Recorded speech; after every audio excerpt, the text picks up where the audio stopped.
In the gritty underbelly of a crumbling London suburb, where the air was thick with the stench of diesel fumes, rotting rubbish, and the faint tang of cheap curry, a wiry 12-year-old named Tommy tore through a tangle of alleys, his scuffed football ricocheting off crumbling brick walls sprayed with faded graffiti. The other lads, a scrappy crew of estate kids with torn hoodies and chipped teeth, hooted and jeered, their voices cutting through the damp twilight as they goaded him to outrun them all. Tommy, lean but fierce, his eyes blazing with a defiance bigger than his frame, grinned through gritted teeth, his trainers skidding on slick cobblestones as he vaulted over a rusted skip piled high with broken furniture, sodden cardboard, and jagged glass that glinted like a predator's teeth. The lot ahead was a wasteland of urban decay, a chaotic sprawl of rotted planks, tangled electrical wires, and steel pipes twisted into grotesque shapes by years of neglect. Tommy aimed for a narrow gap between two splintered crates, his heart hammering with the reckless joy of the chase, but his foot snagged on a gnarled metal rod spiking from the cracked earth. The world spun. A bone-jarring crack echoed as his ankle twisted at a grotesque angle, the ligaments shredding like wet paper. He crashed to the pavement, the crate's splintered edge slicing his forehead, blood spilling across his face, soaking his torn jeans, and pooling beneath him in a dark, sticky stain. His scream, raw and primal, shattered the dusk, silencing the boys mid-shout. Their faces drained of color, their bravado crumbling into dread, not just for Tommy, writhing in the dirt, but for the man whose wrath they'd just awakened, a man whose name alone could hush the estate's rowdiest pubs. Jason Statham, the battle-scarred ex-stuntman whose legend loomed over the suburb like a storm cloud, lived in a Spartan flat on the estate's ragged edge, its windows overlooking a skyline of cracked tower blocks and flickering neon signs. He'd walked away from Hollywood's glitz a decade ago, trading stunt doubles and premieres for a life he could grip with both hands, but his past a mosaic of death-defying leaps, rumored Black Ops missions, and a reputation for surviving the unsurvivable clung to him like smoke. Tommy was his anchor, a feral orphan he'd found 2 winters back, half-frozen and rummaging through bins behind a kebab shop, his eyes sharp with hunger and defiance. The kid's raw grit, all sharp elbows and sharper quips, echoed Jason's own youth, and he'd taken him in, not as a son but as a protege, teaching him to throw a jab that could split a lip, rewire a busted plug, and dodge the estate's many traps, human and otherwise. To the locals, Jason was a myth made flesh, his compact frame and steely gaze carrying a weight that silenced rooms. They spoke of his Wretch in whispers, not as a tantrum but as a force cold, precise, and relentless, like a blade honed by years of discipline and pain. When a trembling lad, barely 13, mustered the courage to bang on Jason's door, his voice cracking as he blurted out Tommy's fall, the air in the flat seemed to coil like a spring. Jason's face turned to stone, his jaw a tight line, and the boy bolted, as if the wretch was already clawing its way out of the man's chest. Jason moved through the estate like a force of nature, his heavy boots pounding the fractured asphalt, the creak of his worn leather jacket a warning that cleared his path. The alleys twisted like arteries, lined with overflowing bins, flickering sodium lamps, and the ghosts of 1,000 forgotten promises, but Jason navigated them with a predator's instinct. A crowd had gathered in the lot, a jittery mix of nosy neighbors, guilt-ridden parents, and the boys who'd run with Tommy, now huddling together, their earlier swagger buried under the weight of their fear. Jason parted them without a word, his presence a physical thing, like a tide pushing back the sea. Tommy lay propped against a grimy wall, clutching his leg, his face ashen but his jaw clenched, fighting to hide the pain for the man who taught him to never show weakness. Blood matted his dark hair, the gash above his brow oozing steadily, and his ankle was a swollen, purpled mess, the skin stretched tight over torn ligaments. Pain carved lines into his young face, but he met Jason's eyes, mumbling a weak, "I'm fine, Jace," through gritted teeth. Jason knelt, his calloused hands gentle as he checked the boy's injuries, probing the ankle, wiping blood from the cut, feeling for broken bones. His eyes, though, were a furnace, scanning the lot's hazards, the pipe that had tripped Tommy, the crates sharp enough to kill, the debris scattered like landmines. He saw the parents, too, their faces averted, and the boys, shifting nervously. Who was watching him? His voice was low, a gravelly rumble that seemed to shake the ground. A mother stammered about a late shift, a father muttered about Tommy's wildness, and a cocky plumber, his breath sour with lager, pointed at the skip, blaming the council's budget cuts. Jason's gaze locked on him, unblinking, a stare that could strip paint, and the man's words died, his hands dropping like a scolded dog's. Without another sound, Jason scooped Tommy up, the boy's slight frame weightless in his arms, and carried him through the crowd, his voice cutting through the murmurs to order a neighbor to call Mick, an ex-army medic who'd stitched Jason up through wars no one spoke of and owed him debts carved in blood. In the flat, under a bare bulb that buzzed like a dying fly, Mick worked with the grim focus of a man who'd seen worse under fire. He cleaned the forehead gash, threading 10 neat sutures through the torn skin, the needle glinting in the dim light. The ankle, he confirmed, was a brutal sprain, ligaments shredded, swelling like a balloon, but no fracture. Tommy would be on crutches for 2 months, with physio to follow if he wanted to run again. Painkillers dulled the boy's edges, and he slurred an apology, his voice thick with shame, for being a daft prick and running where he shouldn't. Jason, leaning against the chipped countertop, his arms crossed so tight his knuckles whitened, softened for a moment, ruffling Tommy's hair with a tenderness that felt alien in his scarred hands. "You're alive, mate. That's the fight. Sleep now."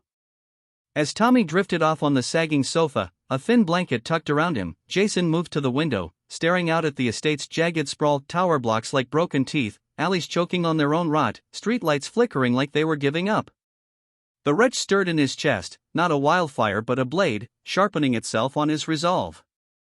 The suburb was a tinderbox that night. Pubs closed early, their usual clamor of darts and drunken rows replaced by a suffocating hush. Radios went silent, and curtains twitched as families whispered about Jason Statham, the man who'd cheated death on screen and, if the old stories held, in shadows far less glamorous. They knew his Wretch wasn't a bar fight or a shouted curse, it was something surgical, something that could unmake a world and build it anew. Dawn broke, cold and gray, the sky spitting drizzle as Jason hit the lot before the first buses growled to life. He carried a crowbar, a sledgehammer, a pneumatic drill, and a battered toolbox, his face set like a man marching to battle. The locals gathered at a distance, clutching mugs of tea, their breath fogging as they watched him attack the lot with a fury that seemed to bend reality itself. He tore out rusted pipes, their ends snapping with a banshee's screech, and smashed crates into kindling, the wood splintering under his boots. Glass crunched into glittering dust, old tires were dragged like carcasses, and a rotted sofa was hacked apart, its springs pinging into the muck. His muscles strained under a sweat-drenched shirt, old scars on his knuckles, forearms, and neck catching the weak light, marks of a life spent breaking things and walking away from the wreckage. Hours bled into noon, then afternoon, the pile of debris growing monstrous, bike frames, plastic bins, a child's tricycle warped by rain, a fridge door pocked with rust. The crowd swelled, some awed, others ashamed, but none dared step forward, not when Jason's eyes burned with a focus that could melt steel. By late afternoon, he'd cleared the lot to bare, scarred earth, hauling the junk to a skip he'd arranged overnight, its arrival a quiet testament to his reach, no questions asked, no forms signed. Then he began to build. From a builder's yard 3 streets over, he'd sourced steel barriers, heavy, polished, unyielding, each one costing more than most locals earned in a week. With the pneumatic drill roaring, he bolted them into the ground, each clang a heartbeat that echoed through the estate. He measured gaps with a tape, leveled posts with a spirit gauge, and welded joints with a torch borrowed from a welder who'd once seen Jason break a man's arm without blinking. By dusk, the lot was a fortress, its barriers gleaming like a dare to the chaos that had ruled it for years. The wretch, though, was far from sated. That evening, Jason summoned the estate's parents to the community hall, a cavernous room with peeling paint, flickering fluorescents, and a floor that creaked like it was pleading for mercy. The air reeked of mildew, stale coffee, and the weight of collective guilt. They filed in, heads low, some dragging their feet, others clutching their kids' hands as if to shield them from what was coming. The boys who'd run with Tommy slunken last, their usual bravado erased, their eyes fixed on the floor. Jason stood at the front, his compact frame radiating a presence that dwarfed the room, his leather jacket slung over a chair like a battle flag. "You let a kid play in a bloody minefield," he said, his voice calm but sharp enough to slice bone. "Tommy's tougher than most, but he's 12 devotion. Could have been your kid with a cracked skull. Could have been a body bag." The words landed like hammer blows, and he let them hang, his eyes sweeping the crowd, pinning each parent, each kid, with a gaze that stripped away excuses. A burly mechanic, known for his pub brawls and quick fists, tried to push back, his voice loud with false confidence as he blamed council cuts, the estate's slow decay, even Tommy's own recklessness. Jason took one step forward, his boots scuffing the floor, and the man's voice cracked like cheap glass, his hands falling limp, his bravado leaking away under that unrelenting stare. "The council didn't tell you to sod off to the bookies," Jason said, his tone flat but heavy as iron. "You didn't check the lot. You didn't watch him. You fix this, clear the alleys, mind your kids, report the junk or I'll make you wish you had. It wasn't a shout, wasn't a snarl, but a promise, delivered with the certainty of a man who'd broken stronger things than their pride. He laid out a plan with military precision: weekly cleanups, a rota for checking lots, a hotline for council complaints, even a logbook for hazards, which he'd already left on the hall's table, its pages blank but expectant. No one argued. No one breathed too loudly. The estate began to transform, slowly at first, like a machine grinding to life after years of rust.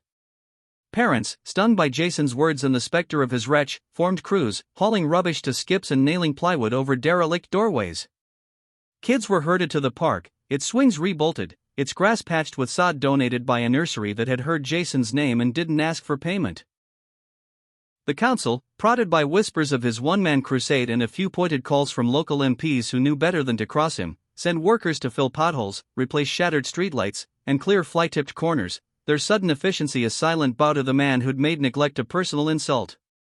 Jason was everywhere, relentless, helping a single mom chain-link her garden, teaching teens to spot loose paving slabs, patrolling alleys at dawn with a flashlight and a scowl that could curdle milk. He spoke little, but his actions were a language the estate learned fast: step up, or he'd step in, and his way was harder. He checked on Tommy daily, the boy now on crutches, his forehead scar a thin pink line under his messy hair, his ankle braced but healing. Jason brought him small things: a stack of dog-eared comics, a new football with proper grip, a cheap radio to tinker with, but his real gift was presence, sitting with him on the flat's creaky floor, talking about old boxing matches, the best way to true a bike wheel, or the time Jason had jumped a car off a ramp and walked away with only a limp. Tommy's grin grew wider each day, his spirit outpacing his body's recovery. Months passed, and Tommy healed, first shuffling on crutches, then limping with a stick, then jogging, then running, his laughter echoing through the park as he kicked his ball with the same reckless joy that had nearly killed him. The park itself had changed, its benches repainted, its paths swept, a hub of kids' shouts and parents' watchful eyes. The suburb, once a snarl of neglect and danger, felt alive, its alleys clearer, its tower blocks less oppressive, its people bound by a quiet pact forged in the wake of one boy's blood on the pavement. Jason Statham, the man they'd once traded wild stories about, half-truths of bar fights, covert jobs, and a night he'd supposedly stared down a gang with nothing but a wrench, became something more: a sentinel, a cornerstone, his wretch not a rampage but a disciplined, unbreakable will, sparked by a loyalty to a kid who dared to run too fast. The estate's children whispered his name with a new reverence, their game safer, their world reshaped by a man who'd turned his fury into a shield. At night, when the estate settled into an uneasy quiet, Jason would stand at his window, watching the flickering lights, knowing the work wasn't done, but certain that no child would fall unwatched again, not on his ground, not while his wretch still breathed.